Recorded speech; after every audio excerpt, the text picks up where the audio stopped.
Stop us if you've heard this one before. NDSU football is a national champion again. I was on the field shortly after the game ended to capture NDSU's emotions. This national championship game was almost a microcosm of the day in Frisco itself. Tough and gloomy at the start to bright and joyful at the end.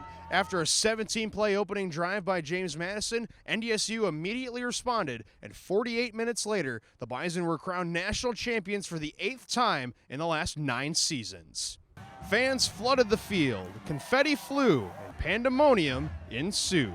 A 3rd straight national championship, especially sweet for this group of seniors. I'm just blessed, man. Bison Nation's the best, and I had the best 4.5, 5 years here, man, and I'm just anxious for the future, man, but it's bittersweet leaving it. Just grateful, very grateful for the guys that I play with, the coaches, and just the whole NDSU as a whole. It's been a blessing. I don't really know how to put it into words right now. I mean, I just love these guys so much. I love NDSU, and I'm just so thankful for everything. As for the future, the Bison look to remain competitive with quarterback Trey Lance, who was named Most Outstanding Player of the championship game. There's a reason he won all the awards this season. He's a special dude. Coach Hedberg knows what he's doing, as you can see from the past quarterbacks we've had come through here, and he's the next on that list. With this 28-20 victory, NDSU becomes just the 2nd Division I program in history to go undefeated and untied in a 16-game season. Last time it happened, the 1894 Yale Bulldogs. Historic company for NDSU to join to cap off one of the most impressive decades in college football history.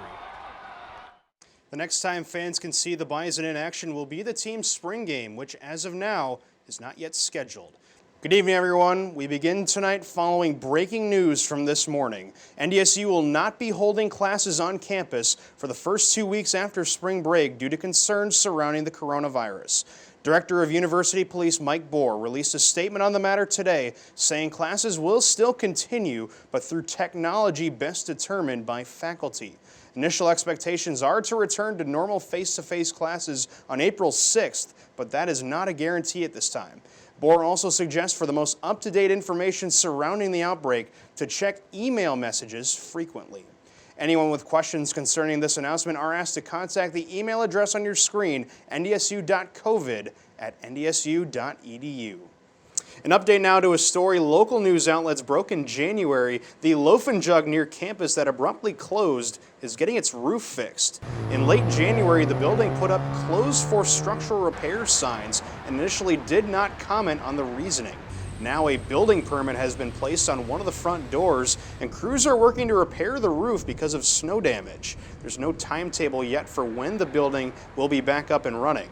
Fargo has 3 other Loaf and Jug locations. Baylor Shireman here of SDSU on the fast break with the fake and the beautiful bounce pass to Noah Friedel for the slam to put the Jacks up by 7. But NDSU, though, mounting a comeback. Vinny Shahid here in the post spins off his defender and finishes it at the rim. This one would head to overtime, tied at 60. And in the final minute of overtime, Bison down 1. Ward gets into the paint, realizes he's wide open, and puts in the go-ahead basket. It's 70-69 Bison with 20 seconds to go. Then with a chance to take the lead late for SDSU, Matt Dentlinger gets blocked at the rim by Rocky Cruiser. NDSU holds off South Dakota State 71-69 in OT, but the job wasn't finished quite yet. Back comes ETSU, though, with a baseline drive against Hunter, the crossover, and the jam by Boyd. The Bucks are not going away quietly, but NDSU is able to respond, though. Vinny Shahid on a high screen and roll. He puts it up high. Rocky Cruiser puts it down hard. The momentum shifts back the home team's way. And it would reach fever pitch as Tyson Ward would get the steal and on a fast break, hammers it home with the left hand. The Bison pull off the upset and win this one by 10. What's the one thing that's really stuck out to you on what JMU does well? They're really talented and really well coached. I'd say those are the 2 biggest things. They don't mess up a whole lot, don't have a whole lot of coverage bust. Schematically, they're a little bit different than what we've seen this year, but just a super talented team. When it comes to yourself in particular, what is something that you need to do to make sure your team comes out on top on Saturday? Just play how I've always been playing. Not make this game more than what it is. Obviously we know what this game holds. At the end of the game, somebody's going to host that championship trophy up, and we want it to be us.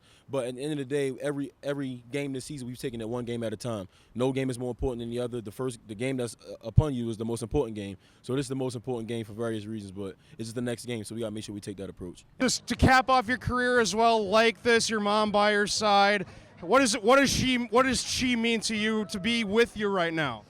My parents mean the world to me, man. They've set the groundwork for me just to be successful in life, man. I'm so thankful. Now it's a 2-point Maverick lead late in the fourth quarter when Sofia Zovalovic in her last game at home nails a 3 and the Bison retake the lead. But this one would come down to free throws, and it's the senior Riley Nudell from Buffalo, North Dakota, finishing it off for the Bison, who win it 67-64, and it's a fitting end to their senior day at the Shack. Friday night against Purdue-Fort Wayne was the team's annual breast cancer awareness night, so NDSU got to bust out the pink jerseys, and even check this out. The officials had pink whistles, a nice touch. Sunday afternoon, the NDSU women's basketball team hosted Wisconsin. Yes, that Wisconsin, and fans could attend the game for free, but this was a game that you'd traditionally say was worth the price of admission. Where do you go from there? The NDSU football team knows whoever they play on a given day, they'll get that team's best effort. The opponent last Saturday, a Western Illinois team trying to build off its first win of the season the week prior. The Harvest Bowl uniforms are out in full force for this one, as the Bison were looking for win number 10 on the season. First quarter already up by 7. Dimitri Williams takes the sweep to the right corner of the end zone. He's going to barrel into the end zone right here on the extra effort. That's his 5th score of the season. The Bison up 13-0 at this point. Next drive, Trey Lance on a 3rd down. He'll decide to tuck this and run. Makes a move in the open field, sees some daylight. He goes into the end zone nearly untouched. His 9th rushing TD on the year. That's tied for the team lead. 20-0 NDSU here and 27-0